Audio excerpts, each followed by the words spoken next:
Hi, everyone. I'm Pastor Penn Clark.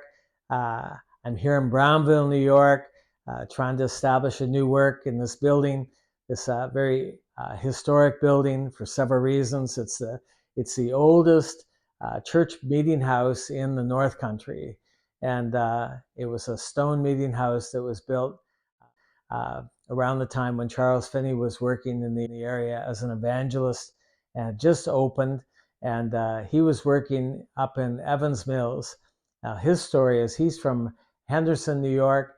He was preparing to become a lawyer, was working in Adams, New York, and come under conviction for his sins and his lifestyle.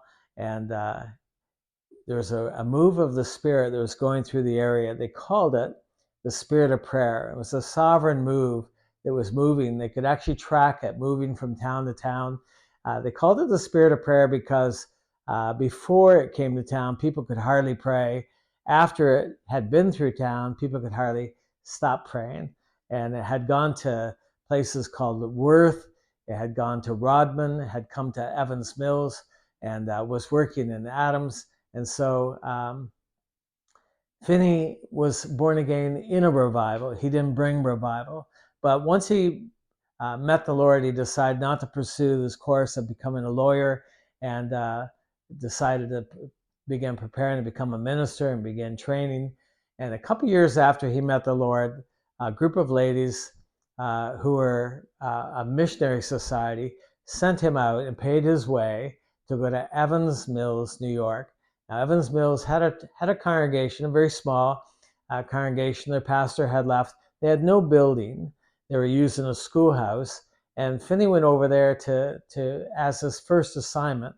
And he's listed as the second pastor of the church. So he's not just an evangelist at this point in time. He's considered a pastor of the church. But once he gets there, Finney's different than anyone else.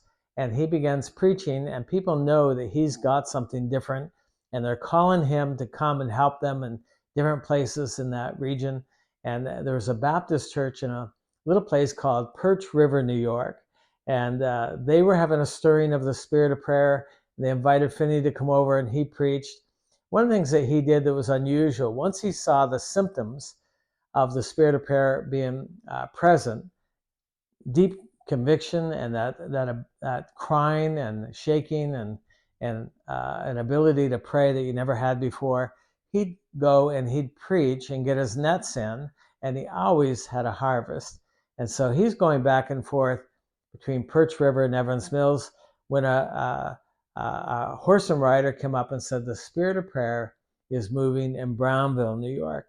Now, during this time, in the middle of all this labor and preaching and revival, he decides to get married to a woman that he met in Adams, New York. When he was the choir director, she was in the choir. She was praying for him. Her name is Lydia Evans. She's up in Adams visiting her sister, but then decides to go back to Whitesboro, her hometown, where she was part of a solid church down there.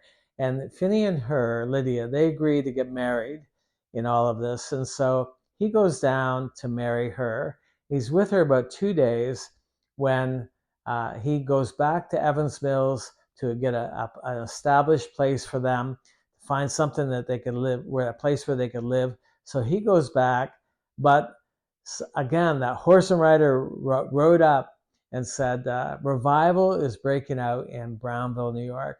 And so Finney goes back over that way, and next thing you know, he's preaching, and he can't get away. There's an issue of souls, but also the pastor, a man named Noah Wells, won't let him leave. He wants Finney, and he wants him to stay. He wants him to really commit to this work that's happening. People are coming to know the Lord. The church is beginning to grow. And so Noah Wells won't let Finney leave to go collect this bride.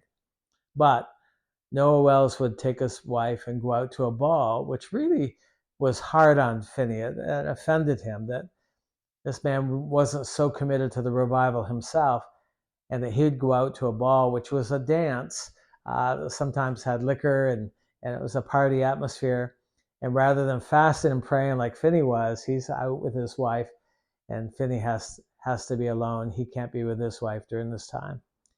There are people who criticize Finney for what they think is putting church work before his marriage. But if you'd only read some of the things that he wrote about that period of time, one of the things that moves me is he said, obviously he's talked it over with Lydia, and he said, we decided, who are we to put our personal needs ahead of people coming to know Jesus? And it really was a lack of commitment to marriage or to Lydia. It was just that he had such a strong commitment to people coming to know the Lord. Well, he couldn't get away, but then winter came in. And if you know anything about the North Country, it just has severe winters, and especially back then, and it made the roads impassable. There weren't much for roads during that time. There were some corduroy roads or a few toll roads where people had invested in making roads, but they're mostly just a trail that's blazed through the woods. Whitesboro's a long ways away.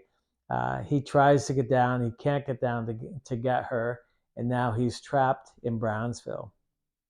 He lives just down the street in the home of a man named Elder Ballard, who's one of the elders of the Presbyterian Church. And so he's just staying down the street. During this time, also, Finney played a bass viol or a big cello. And I can picture him going into this stone meeting house, dead of winter, cold, lonely. The pastor's going off the balls. I can picture him playing that with such a mournful sound, and he'd just be in there worshiping the Lord with his cello and spending time fasting and praying and preaching in that meeting house. And that went on for 6 months. It was a long time. So finally spring comes, and Finney's able to get away. And so he starts off, and his horse is smooth shod. In other words, the horseshoe had no traction. And there was a way that a blacksmith could take steel upon steel, get it heated up, and create these little spurs on the bottom of the horseshoe. They're called roughshod. You ever hear the expression that someone was in a meeting and they ran roughshod over him? You know that that's what it's talking about. It's talking about that rough horseshoe. It was good for the snow, good for ice. And so the closest place where he could go to get his horse reshod was Laraysville. So he goes over there. There's a blacksmith shop, and he goes there. And while he's waiting for his horse to be shod, the people find out that he's there, and they go up to him and they implore him, please preach for us, which he does. And that, wouldn't you know it, revival breaks out there. He can't get away again. And this time he hires a man who has a horse and wagon to go down and get Lydia with all her things and bring her back up. And they stay in the house of the storekeeper and the man who ran the mill. And so they were able to live together and happily ever after, and minister together and travel together. But what an amazing story of Finney being in Brownville for 6 months, one long, lonely, cold winter. And I'd like to challenge you to put the Lord first, put the kingdom first, beyond your own needs. Seek Him, live for Him, commit to this great cause that we're in. We feel that these are the days of revival. We want to put our all into it. And so I encourage you to do that and use this story as a way to spur you on for that. This has been St. Paul's Episcopal Church, serving this generation, serving a couple generations, a few generations in Brownville. And it ran into some hard times after COVID, and they decided to close it.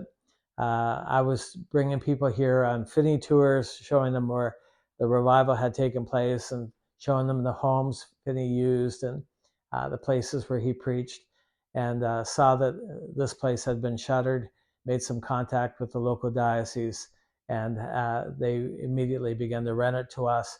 And we're looking at buying it and starting a life-giving church here in Brownville again to serve this community. But I wanted to tell you the story. It's fascinating history. And I just also want to encourage you to live for the Lord with all of your heart. These are days, we've lived long enough for ourselves. These are days we should live completely for the Lord. Amen. God bless you.